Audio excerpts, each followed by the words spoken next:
Yo, hello sa inyo guys, ako pala si Iris at ang content natin ngayon ay Let the Wheel Decide My Role and Hero.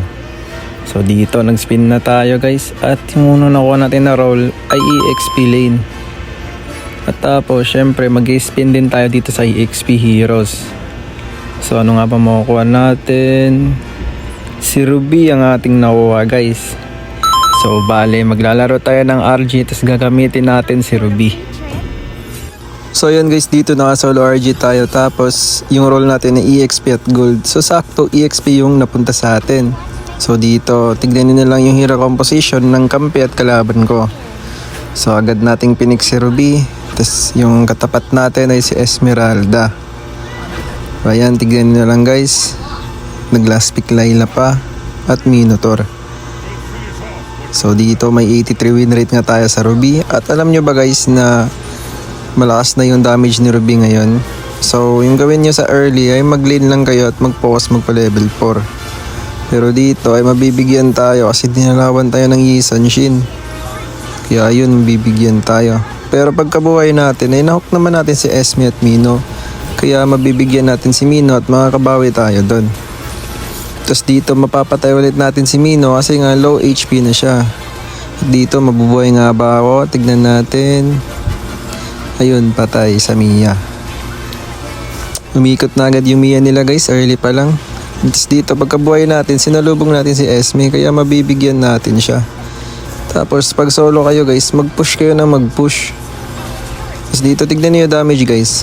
Ayan, hook, second, first kill, patay yung Kimi. Tapos dito nag-segue na naman yung Mia kaya bibigyan natin sila guys. Buti na lang may Rafaela, hindi patay na naman ako doon. Tapos may bibigyan natin si Mia. Tapos push lang ulit guys. Yun lang yung gawin nyo. Push lang ng push. Tapos dito yung Yi San Shin binigyan natin para di makapag-turtle at sinalubong niya yung Karina. Tapos dito nahook natin dalawa guys. Tignan nyo, ubos yung mga damage dealer nila. Tapos dito mabibigyan ulit ako ng Yi San Shin. Site ng Yi San Shin. Pero nakuha namin yung Lord dito. Tapos push lang ulit tayo guys. Ano lang yung gagawin niya, mag-push lang na mag-push. Tapos dito yung Esme lumalim siya. Di niya alam may kampi ako guys. Tapos bumalik pa siya. Ayan, hinook natin. Tapos mabibigyan siya ng Layla. Tapos dito guys, napalalim ako. Kala ko mapapatay ko pa. Kaso may revitalize kaya mabibigyan tayo. Tapos what a ulti flicker guys. Yun, na one hit yung Kimi. Tapos dito, napatay na naman ako ng kalaban sa bot. Pero ayan guys, mid na lang yung natira sa amin tapos lumalim yung Mia dito. Kuha nila yung Lord, tapos tignan nyo yung mid guys, ipipilit yan ng kalaban. Pero naubos sila ng Karina dito, kaya madedep namin to. Tapos tignan nyo lang yung mangyayari guys, yung Minotaur, nagtutrow na siya, nambibigay siya ng info kung saan yung Mia. Tapos dito pinipilit nila yung mid, tignan nyo. Hindi nila mababasag yung mid. Kahit anong pilit nila. Ayun, na-dep na naman namin. So ayan, dito na tayo guys, yung winning moment namin kasi nga lumalim yung kalaban.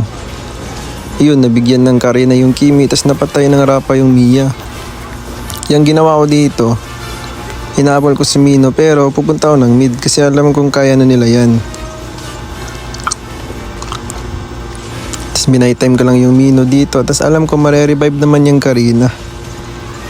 So ayan, hinabol ng Mino kaya rekta mid na ako dito guys. Akalain nyo yun, nakambak pa namin to. Isang tore na lang natitira sa amin. Ayan guys, nabili na tayo ng Wind Tower dito. Tapos bibili pa ako ng corrosion dyan para mabilis yung attack speed. Tignan nyo lang guys. Grabe oh. Nag-throw kasi yung Mino nila guys, nagbibigay ng info. Ang lalim din kasi ng Mia kaya yun, nakambak pa namin guys at panalo tayo sa game na to.